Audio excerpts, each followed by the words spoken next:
What's up, everyone? This is Matt Dudley with the Matt Dudley Drumming Podcast, coming to you with a composition titled The Growing Years. When I was around 8 years old, I can remember my brother playing snare drum in the marching band at high school and thinking I wanted to do that. I can remember going with my parents to the football games to watch him march and see the band play songs in the stands. It caught my interest, and it looked exciting. My brother was very enthusiastic about it and would share his experiences with me. I can remember going to the band room to pick him up after practices and football games and hear the other band members call him Barney, from the Flintstones, and they'd call me Bam Bam. I was proud of that nickname, and I knew he carried a level of importance to gain his nickname as well. He would come home from high school band practice and bring home equipment that he'd alter. Like one time, he brought a cymbal home to be able to play suspended cymbal on the snare drum to accommodate another person's part since they weren't able to. He'd bring the drum set home to play from the school from time to time as well. It was all really cool to me. After having this influenced exposure from my brother with drums, I remember having my own experience for the first time at my babysitter's house when I was just 8 years old. I remember playing hide and seek with their daughter and running by the TV to see Metallica's video for their hit song One being played on MTV. This would have been in 1988. I remember seeing Lars Ulrich playing that double bass pattern with his feet during the bridge of the song in his black spandex shorts. I thought, I want to do that. There was something so cool about being able to play that part, and I just had to figure it out. At the time, I didn't have a drum set, and neither did my brother, so I had to cut my teeth on the snare drum, which my brother had in his bedroom. It was an older Yamaha student model snare that came with a large black plastic case. I wish we still had that thing. I would sneak in there and play his drum when he was at home. Since he was older, he had his license and was either going to school, work, or hanging out with friends. He later saw that I took a liking to the drums and helped me by showing me how to play certain rudiments and taught me how to read drum notation at such a young age. I can remember going to McFadden Music in Wilmington on 16th Street to get my first pair of drumsticks. We walked in, and I remember seeing multiple sets in different colors on the floor.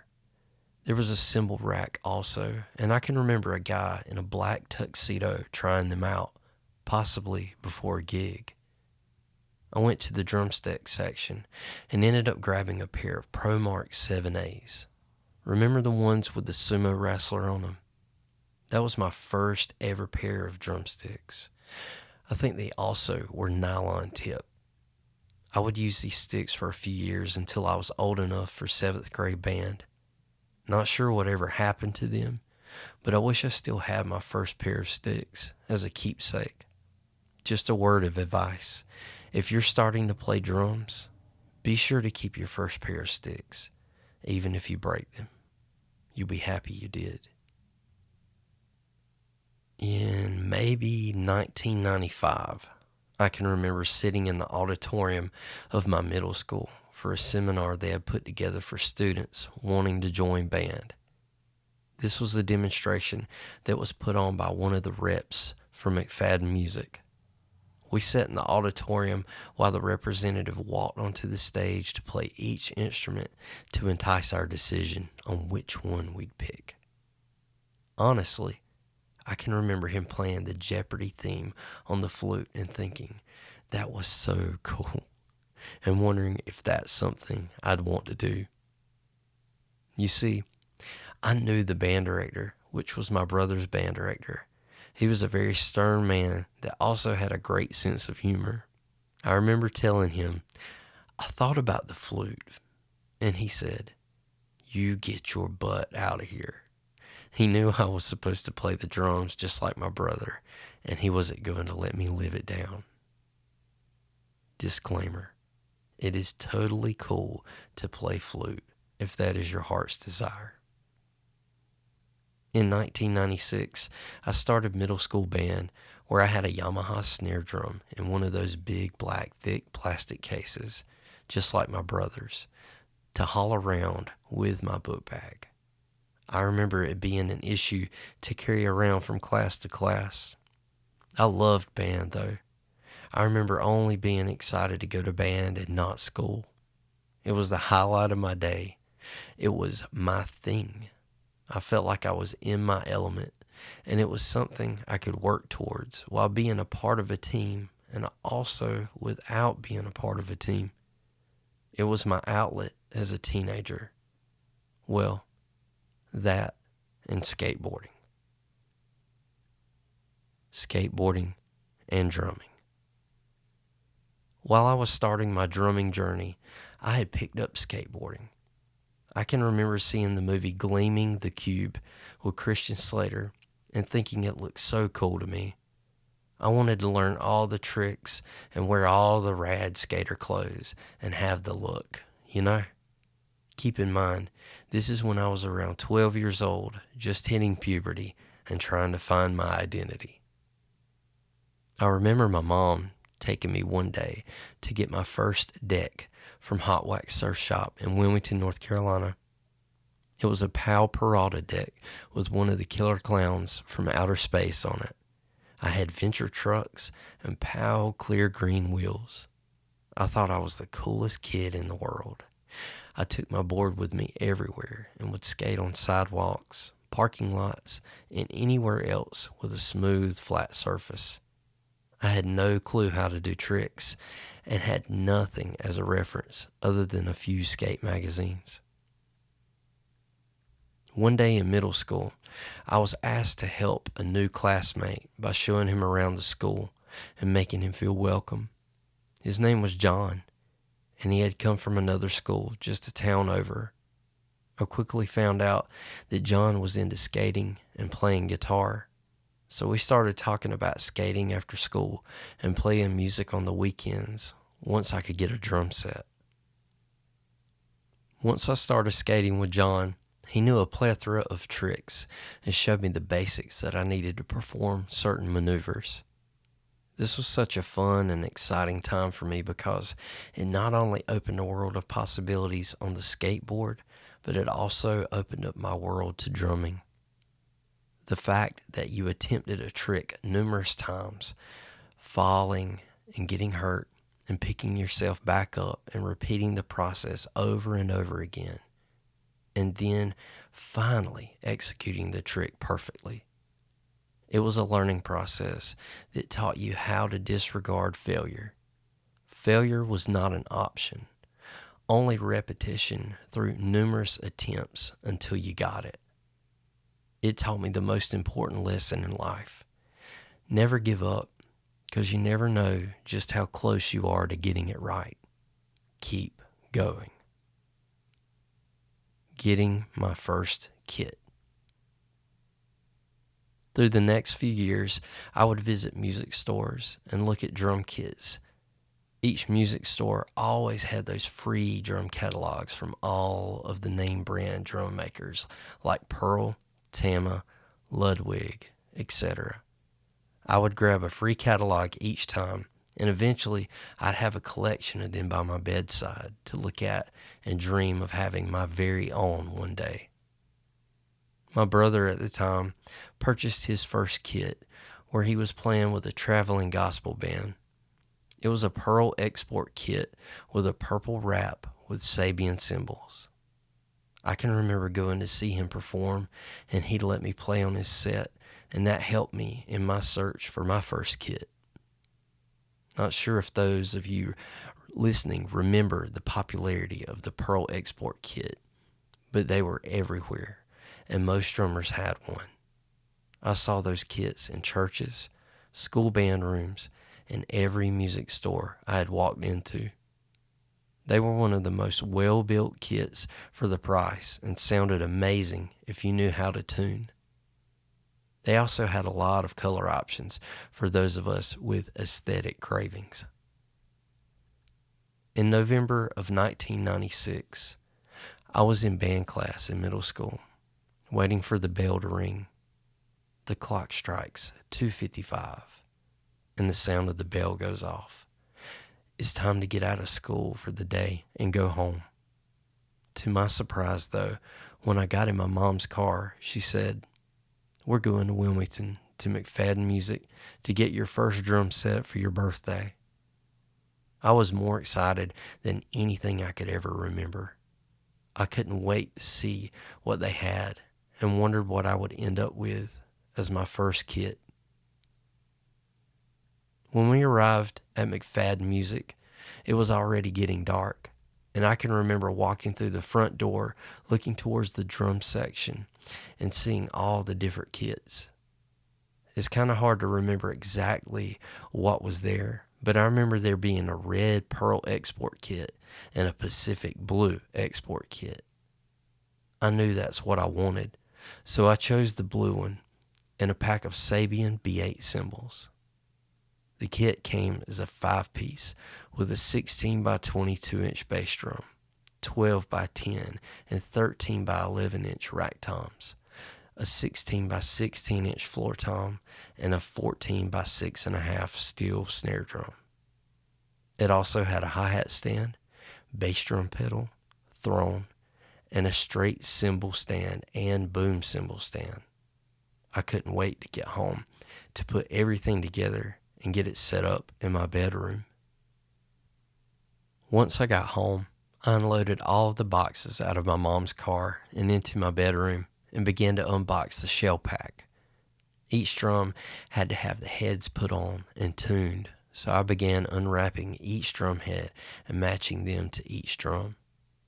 The best memory I have from this moment was the smell of the inside of the wood shells. You could smell the wood and the glue used in each ply. I'll never forget that smell as long as I live. After everything was set up, I remember popping in a Metallica cassette into my boombox and jamming to a few songs. It was a dream come true. I felt right at home and in my element. I could close my eyes and imagine being on stage and backing one of the biggest bands ever. It was powerful. I was happy. A period of growth and exploration. Through the next few years, I would cut my teeth on songs I'd hear on the radio and whatever Metallica cassettes I had. I would spend a couple of hours each day after school playing along to all types of music, using my dual cassette boombox to play music while I recorded these jam sessions to the other cassette. I would take these cassettes to school with me to show my friends and pass them along to some of the girls in school as well. Come to think of it, I think I still have one of those tapes lying around somewhere. After spending hours in my bedroom shedding to different songs and albums, I was ready to actually play music with my friend John that I mentioned earlier. The cool thing is that John also had a friend in Whiteville named Justin that played bass guitar, so we started getting together regularly in my dad's garage. The garage had 3 bays and used to be used as a paint booth where my father painted cars as a side job. We had the 3rd bay that hadn't been used in years. It had a concrete floor with fluorescent light bulbs on the ceiling and the walls that stretched the length of the entire room. There was no AC or heat, so summers were extremely hot and winters were pretty cold. We did have a fan, though, and a mini space heater. We would gather at the garage most Saturdays and learn to play cover songs like Zombie from the Cranberries, From Whom the Bell Tolls by Metallica, and I Alone by the band Live. Did these songs sound like the real deal? Absolutely not. Could a random stranger make out what we were trying to play? Possibly. We were having the time of our lives, and it didn't matter. For the next few years, there would be different friends come to jam and play music, different iterations of bands, and lots of experience gained in that old garage. After putting a band together called Flatline, we started playing for our friends' birthday parties and even got a chance to play at a grand opening for a local music store at the time in Whiteville. If I remember correctly, it was called Music Unlimited. A local optometrist owned it, and it was located right beside Taco Bell. We were living a dream, just playing music for the fun of it. Nothing serious, no money, just having a blast. In 1997, I had a cousin of mine who was involved in a terrible accident with her son and daughter. I hadn't spent much time with them since I was younger, and at the time, I think I was 14. She had passed from injuries due to the wreck, and I became closer to her two kids that were my age. After time had passed since the accident, they had invited me to go to church with them. At the time, I'd not been to church since I was 9, and I had never been part of any type of youth group. What was about to happen changed my life forever. Playing drums for church. After attending Highest Praise Church for a few months and going to youth group with my cousins, I was approached by the pastor, and he asked if I'd ever thought about playing music in church. I thought, no, not really. I played scenarios in my head of being a rock star and playing in front of thousands of people all the time, but never in a church. He said, I'd love to come over to your house sometime to hear you play. The pastor's name was Mickey Basden. He was a great piano player with a background in soulful music, rock and roll, and hymns. He honored the church's music and the people who played it. Pastor Basden eventually made it out to my house. He visited with my parents to talk with them about having me play for the church. They loved the idea and were proud of me for getting such an opportunity, so of course they said yes. Pastor Basden walked with me to the garage, down the long dirt road that night to hear me play. I remember feeling nervous because the only music I knew and loved was heavy metal and hard rock. I wasn't sure how this was going to go over with him. Once we got to the third bay where my drums were, he asked me to show him some grooves or if I wanted to play along to some of my music. I told him I could do From Whom the Bell Tolls, Enter Sandman, and Zombie as I laughed nervously. He said, let's hear it. I was amazed that he didn't care at all that I was about to try out for a church drumming position by playing along to secular music, or what most country people call, in quotations, devil music. We had a PA system with two 12-inch speakers that I had a cassette deck connected to. I popped in the first cassette and started jamming. I remember seeing him smile at me as he stood there dressed in a suit with a long black overcoat, gloves, and a hat. I forgot to mention it was cold out at the time. Pastor Basden was tapping his foot and bobbing his head as I thrashed away on my drums, the cement floors echoing the glassiest, brightest cymbals and the sound of taped up, muffled heads of my drums. I played to my best ability as I performed this solo show that, looking back now, changed my whole life. After I finished, Mickey asked me when would I like to come to a rehearsal so he could start working with me. I told him as soon as possible.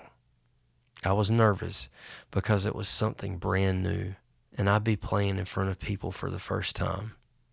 Well, other than a few small birthday parties.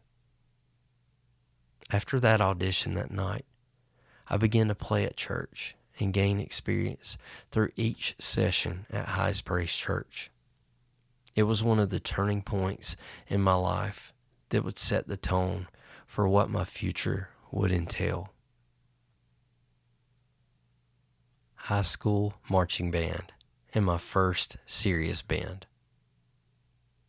Once I got to high school, I began playing snare drum at East Columbus High. I was following in the footsteps of my brother and gaining as much experience as I could. I loved marching band. It was one of the only things from high school that I enjoyed. It was a chance for me to be a part of a team, doing something that I loved. I played all 4 years of high school and attended all-county band each year, placing first chair my freshman and sophomore years and second place my junior and senior years. While in school, I met a friend named John who was playing in a local Christian rock band called Halogen. This was a different John than my friend in middle school. They were doing big things and had just won a battle of the bands at the House of Blues in North Myrtle Beach, South Carolina. We talked on and off about music, and he shared with me that he had a song he wanted me to record drums on, and I agreed to help out. At this point, I'd never had any recording experience and had never played to a metronome. We met up at a local church to do the recording where his music minister had equipment set up to do the tracks. I brought in my drums, tuned them, and started getting sounds for line check, and then we got to work. I can vaguely remember it taking a few takes before I finished the tracks that I had wrote for the song. It was a fun process, and it opened my eyes to what it takes to play as perfectly as possible to get a great take. After a few weeks, John talked with me about putting a band together with 2 other guys from church. He wanted to branch off from his band and create something of his own. So we did. That band was called Unpaved. We got together to write and jam on ideas that John had for songs, and we performed worship songs that we had learned in church. We practiced for a good month and put together a decent set list and got our first show at the county fair in Whiteville, North Carolina. We played locally at churches for youth rallies and even played the House of Blues restaurant on Thanksgiving night in 2001. We had so much fun in that band, learning the ins and outs of writing and recording songs, promoting our shows, and the business side of the music industry. It really was my first introduction into playing professionally with people that I loved. After high school, we played more shows until the beginning of 2003 when everyone parted ways and went off to college. 2 were off to Oklahoma City and 1 to Wilmington. I stayed back home and went to SEC. It was a tough time wondering what I would do since my band was no more. What I didn't realize is that my whole musical world was about to open up, and I would set out on a path that I would never stray from to this day. A moment of reflection and reverence. I think back to if I wouldn't have been invited to church over such a tragedy of my cousin's passing, if Pastor Baisden hadn't have come over to hear me play that night, and I would have chickened out, what would have happened? What if I had chose the flute? What if my brother hadn't have shown me how to play drums? I could have had a whole different life ahead of me. That series of events molded my life to what it is today, and to dissect everything for this composition makes me very aware of just how lucky and blessed I was throughout these years. If one thing would have been different or changed, I'm not sure I'd be here writing this for you to listen to today. We each have our very own special journey in life that makes us who we are. If you're listening to this or reading this, I ask for you to look back on your path and how you got to where you are at this very moment. Take a moment to reflect and show reverence. This was a fun composition for me to write. It took me weeks to go back and retrace my footsteps from the moment I had that spark of interest for drumming. And it's just really cool to go back in time and think about how every little move got me to where I am today. And just a very unique journey, which each of us have.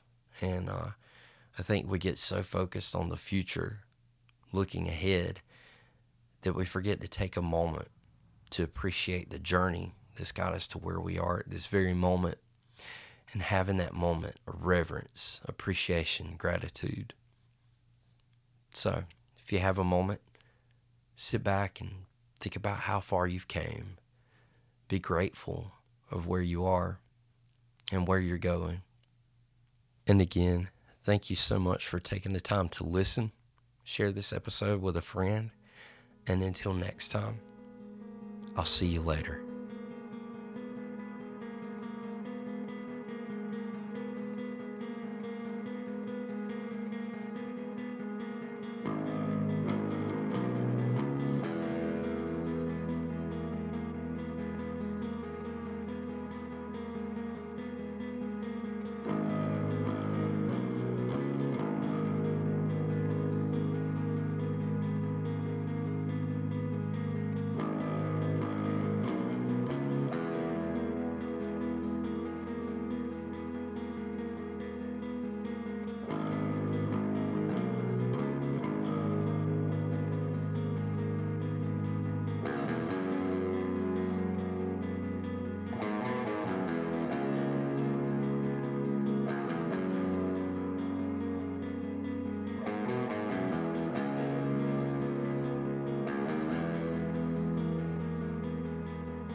You're listening to A Walk in the Desert at Night by the band Gathering Gray, found on all streaming platforms.